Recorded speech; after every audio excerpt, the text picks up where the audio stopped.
Hello friends, నమస్కారం అండి. Welcome to information Telugu channel. చాలామందికి పీఎఫ్ ట్రాన్స్ఫర్ చేసినప్పుడు సేమ్ ఇదే రీజన్ తోటి క్లెయిమ్ అనేది రిజెక్ట్ అవుతూ ఉంటుంది.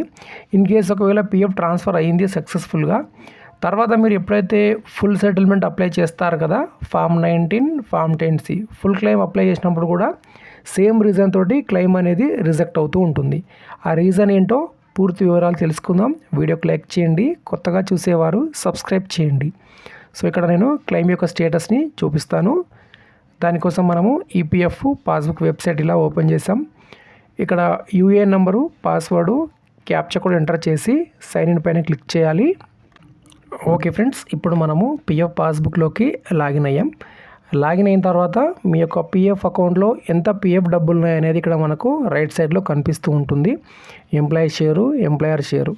దాని తర్వాత ఇక్కడ చూడవచ్చు, మనము క్లెయిమ్స్లో వెళ్ళి మీకు క్లెయిమ్ స్టేటస్ చూపిస్తాను. క్లెయిమ్ అనేది రిజెక్ట్ అవుతూ ఉంది. దాని తర్వాత ఎందుకు రిజెక్ట్ అయిందో తెలుసుకుందాం. సో ఇక్కడ క్లిక్ చేస్తే మనకు క్లెయిమ్స్ ఉంటాయి. సో ఇక్కడ నేను చూపిస్తాను. ఓకే ఫ్రెండ్స్, ఇక్కడ మనము క్లెయిమ్ యొక్క రిజెక్ట్ చూడవచ్చు. So form 19, form 10C, form 19 రెండుసార్లు ఫామ్ 19 అప్లై చేశారు, ఒకసారి ఫామ్ 10C. 3 క్లెయిమ్స్ కూడా రిజెక్ట్ అవుతున్నాయి. కారణమైతే మనకు ఈపీఎస్కి సంబంధించినటువంటి కాంట్రిబ్యూషన్స్. సో ఇక్కడ మనకు రీజన్ మెన్షన్ చేశారు కదా, దీని ఇక్కడ మనము చూడవచ్చు. Previous EPS deducted but presently not, please clarify through employer. So ఇక్కడ వీరు ఏం చెప్తున్నారు, వీళ్ళైతే 2-3 కంపెనీలో డ్యూటీ చేశారు. ఓల్డ్ కంపెనీకి సంబంధించిన పీఎఫ్ని ప్రజెంట్ అకౌంట్లోకి ట్రాన్స్ఫర్ చేసుకున్నప్పుడు ఇక్కడ ఏమైందంటే ప్రీవియస్ అంటే ఓల్డ్ కంపెనీలో మీకు పెన్షన్ అనేది పే చేశారు. ప్రజెంట్ కంపెనీలో పెన్షన్ ఎందుకు పే చేయలేదు అనేసి ఇక్కడ ఎంప్లాయర్ త్రూ క్లారిఫికేషన్ అనేది అడుగుతున్నారు. సో మనకి ఎలా అర్థం అవ్వాలి, మరి పెన్షన్ పే చేశారా లేదా? సో ఇక్కడ నేను ప్రజెంట్ వీరి యొక్క పిఎఫ్ అకౌంట్ ఓపెన్ చేసి చూపిస్తాను. సో ఇక్కడ మనకు పాస్బుక్ ఉంటుంది కదా, పాస్బుక్లో కాంట్రిబ్యూషన్స్లో వెళ్ళి మీకు చూపిస్తాను. ఇక్కడ మనము పాస్బుక్ని ఓపెన్ చేసాం. దాని తర్వాత ఇక్కడ మీరు కాంట్రిబ్యూషన్స్ చూడవచ్చు. సో మీరు కూడా మీ పాస్బుక్ని ఓపెన్ చేసి చూసుకోవచ్చు. ఇక్కడ ఈపీఎస్ అండ్ ఈపీఎఫ్ 2 వేజెస్ అయితే ఇక్కడ చూపిస్తారు. సో ఇక్కడ మీరు లాస్ట్ వర్క్ చేసిన కంపెనీ యొక్క కాంట్రిబ్యూషన్స్ ఇక్కడ నేను చూపిస్తున్నాను. సో ఈపీఎఫ్ వేజెస్ ఇక్కడ మనకు చూపిస్తున్నారు, ఓకేనా, ఎంత శాలరీ ఉంది అనేసి. కానీ మీరు ఇక్కడ ఈపీఎస్ వేజెస్ చూసారంటే ఇక్కడ మనకు 0 అని కనిపిస్తూ ఉంది టోటల్గా. అలానే మీరు పెన్షన్ షేర్లో చూస్తే కూడా పెన్షన్ షేర్ కూడా మనకి ఇక్కడ 0 అనే చూపిస్తుంది. ఎక్కడ కూడా మనకు పిఎఫ్ పెన్షన్లో డబ్బులు అయితే పే చేయలేదు. సో ఇక్కడ ఏం జరిగిందంటే ప్రస్తుతం లాస్ట్ వర్క్ చేసిన కంపెనీలోనేమో వీరికి పెన్షన్ అనేది పే చేయలేదు, ఓకేనా. అదే మీకు ఇప్పుడు ఓల్డ్ కంపెనీకి సంబంధించిన మెంబర్ ఐడి ఇక్కడ చూపిస్తాను. ఓకే ఫ్రెండ్స్, ఇప్పుడు మీరు చూడవచ్చు, ఇది ఓల్డ్ కంపెనీకి సంబంధించిన కాంట్రిబ్యూషన్స్. ఇక్కడ ఈపీఎఫ్ వేజెస్ చూపిస్తున్నారు, అలానే ఈపీఎస్ వేజెస్ 2 కూడా చూపిస్తున్నారు.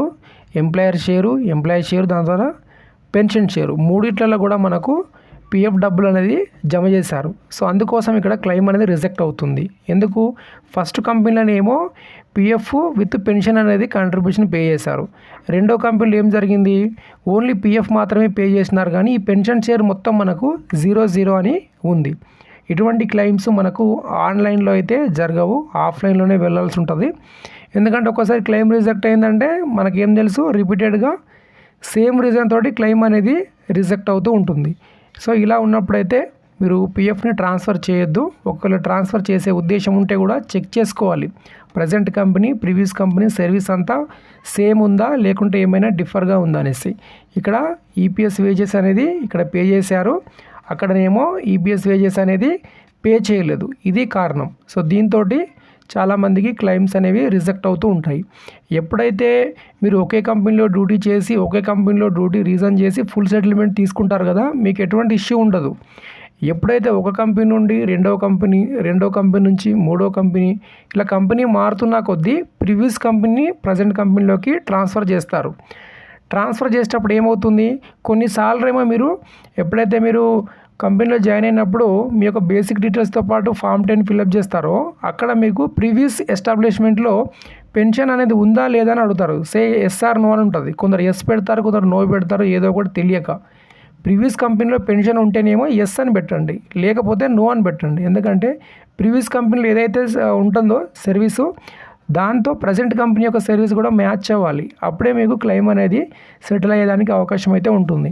సో ఇటువంటి క్లెయిమ్ అయితే మనము ఎంప్లాయర్ త్రూయే పిఎఫ్ సెటిల్మెంట్ అనేది చేసుకోవాలి.